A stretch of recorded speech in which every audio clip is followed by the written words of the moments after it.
Hey everyone, I'm Moy, and today we are going to be talking about episode 4 of Toilet Bound Hanako-kun Misaki Stairs Part 2. Now, I'm going to try to do this video a little bit different and just talk about the key points of the episode and not sit here for 18 minutes recapping the whole episode. Before we jump into the episode, though, I want to say that I totally admit and own up to the fact that my theories from last week's episode were completely wrong. Misaki is not a school teacher. She is not even human. She is not trying to rebuild her classroom and relive her glory days like I thought. I own up to that. I was dead wrong. So, boy, howdy, was I in for a doozy for this week's episode. And now, about Misaki Stairs Part 2. Um, okay. It's not that I didn't like the episode. I'm gonna say that point blank. I enjoyed the episode, but I think it's because I hyped myself up thinking that we were gonna get like a big boss battle, Wonder against Wonder. And when it didn't happen, I was like, oh, that's kind of lackluster. Anyway, non existent fight aside, the episode was enjoyable, full of lots of information. The first thing being Yako is the woman who was on the phone, and she is trying to rebuild a teacher that she had a crush on as a child named Misaki, hence the Misaki Stairs. And these students being on a mission to build a body, left arm, right arm, head, legs, the whole shebang. So when our main trio gets to the top of the stairs and, they're there, their completed body is there, and Yako is behind them, congratulating them, saying that this is a perfect human body, and she tries to breathe life into this vessel. I suppose we can call it a vessel. When quote unquote Misaki comes to life, it takes one step on its bicycle wheel of a left leg and completely falls to the floor and breaks apart. Now, Yako is not pleased. What happens? They failed the game. They failed the mission. They could not build a proper human. So, what is the penalty for losers? This is right. You get turned into a doll. We also get treated to this beautiful scene. Well, I think it was beautiful. We get treated to this beautiful scene of Yako standing with the failed Misaki body in front of a mountain of students that have failed the test game challenge in the past. Standing right smack in the front because she was probably one of the latest students is Aoi. Our dearest Aoi is now a doll. I thought that scene was gorgeous. Moving on from that, Yako has these giant scissors of death that she uses to turn the players, calling them players because I'm going, like, to me, this is like one big game. So, to turn the players into dolls after they've unsuccessfully, made a vessel for Misaki.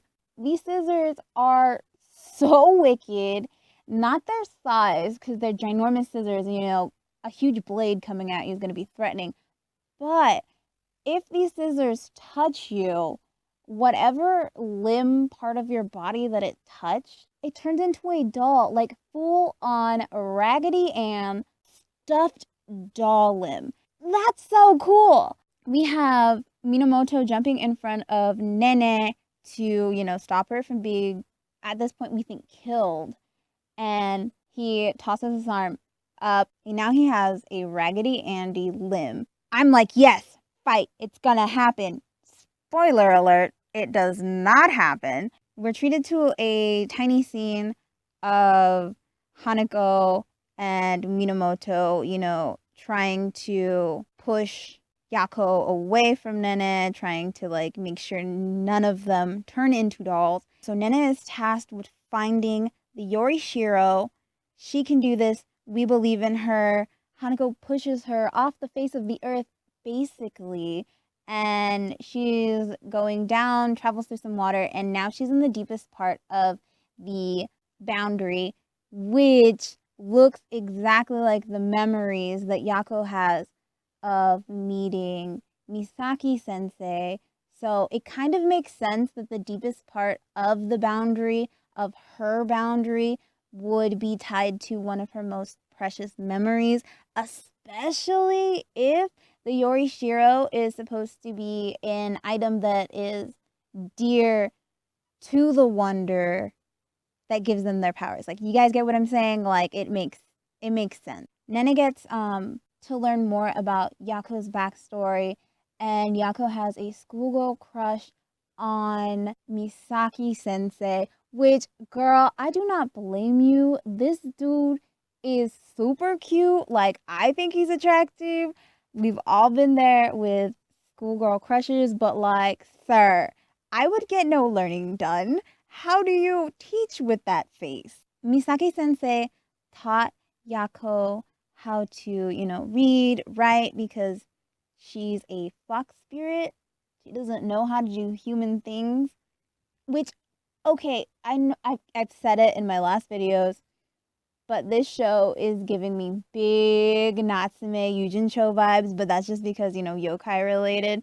After Nene learns about Yako and her crush on Misaki, she's trying to find the Yorishiro so she can weaken Yako, and Hanako and Minamoto can win the fight, and they can like get out of there.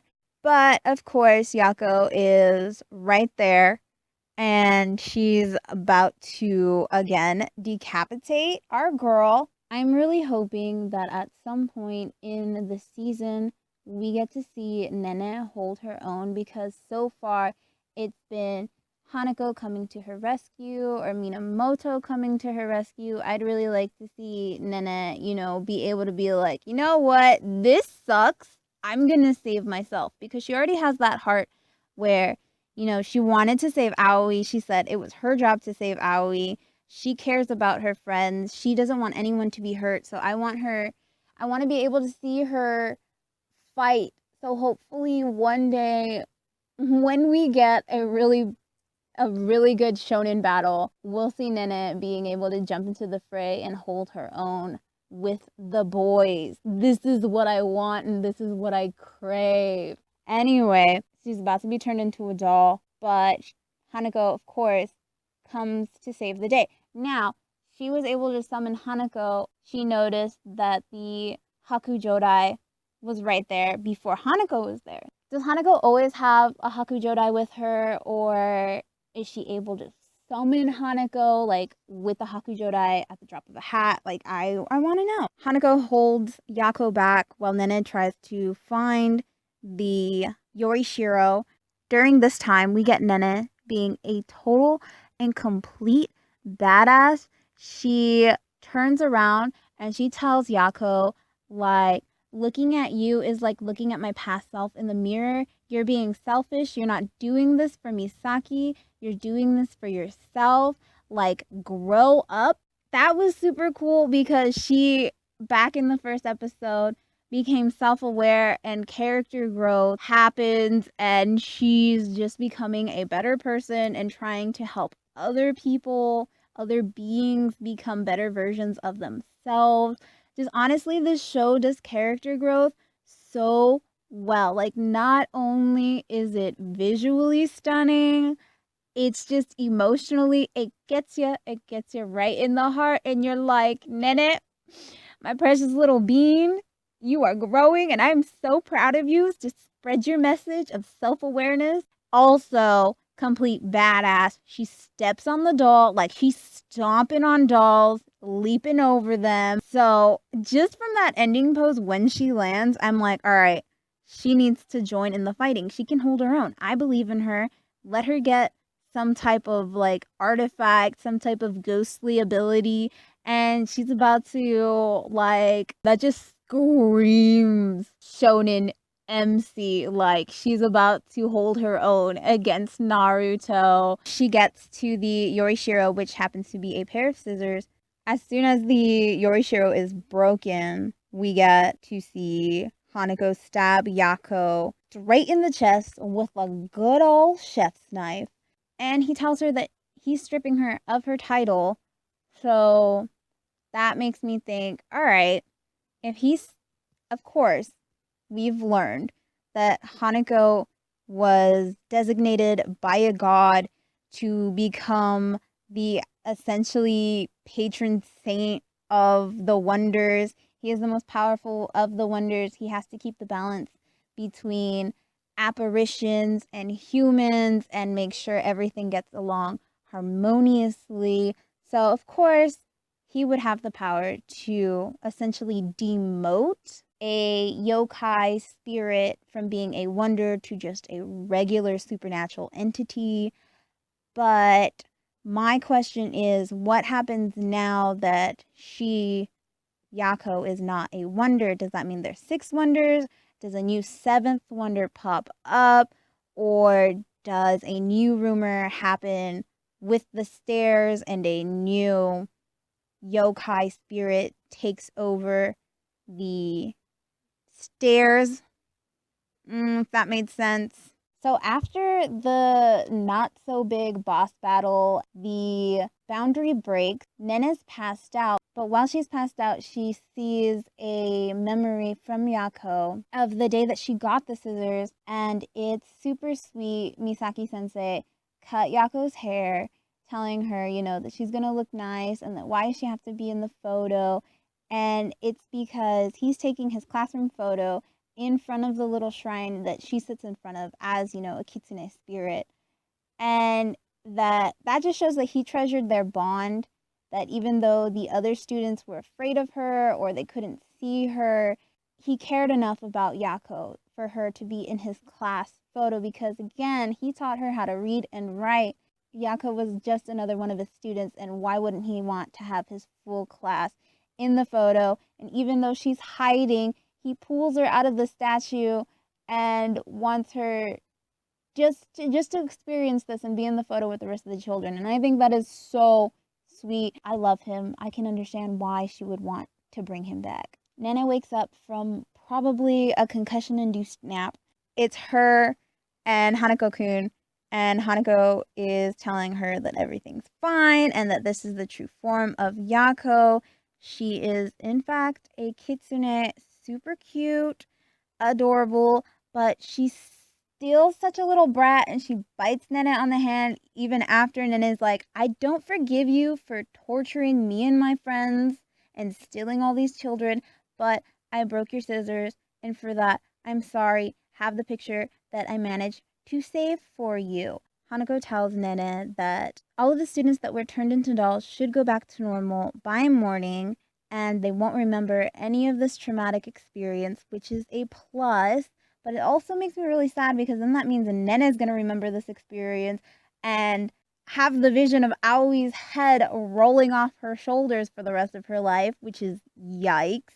So Nene gets up and tries to leave, and she slumps against the wall because she's tired. After all of the adrenaline's run out of her body, she's tired. I do not ship anyone in this show. I don't have anything against shipping in general. Usually I am like the number one shipper. I will ship anyone with anyone. Rare pairs are my jam. But just for some reason in Toilet Bound Hanako-kun, I'm more in it for the ghosty supernatural fights as opposed to the romance. I love the friendships in this show, but I have nothing against anyone who ships the characters in Hanako-kun. That being said, I am a simple creature. I see Kabedon. My heart melts. Yes, we have the most beautiful textbook Kabedon of Hanako leaning over Nene, kissing her cheek in what is supposed to be a good luck charm to make her less tired. Like, my heart, the Doki Dokis were everywhere. I was like, all right, okay, this is cute. And Nene, her freak out, adorable.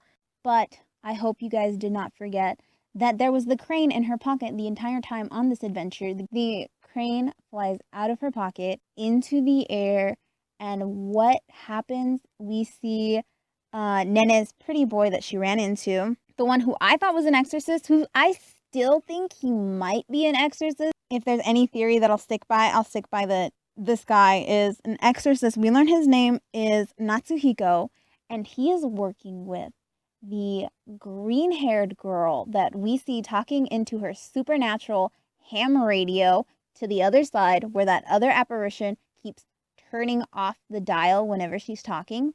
And so the crane flies up to her and she's like, "You did a good job." And the crane that I thought was just regular paper magic turns into a ghost orb similar to Hanako's. But Miss Green-haired girl calls it Koku Jodai as opposed to Hanako's Haku Jodai. I'm thinking that maybe the apparition that she's talking to might be another wonder in the school, and that this other wonder, and Natsuhiko are like the anti version of our main trio. I'm thinking that they're like the evildoers up to no good, that maybe they're the final bosses. Maybe. This is my theory. This is the theory that I will stick to. So those were my thoughts on this week's episode of Toilet Bound Hanako-kun. Again, I'm super sorry for this like kind of jumpy, probably still recappy-ish video. I'm trying to figure out what kind of style of video works for me. That's not just pure, Wikipedia spewing summaries and recap. I'm figuring things out. It's a journey, and I'd really like if you guys stuck along with me on this journey. If you'd like to, please like and subscribe. Once again, I'm Moy. This has been something neat, and I'll catch y'all in the next video.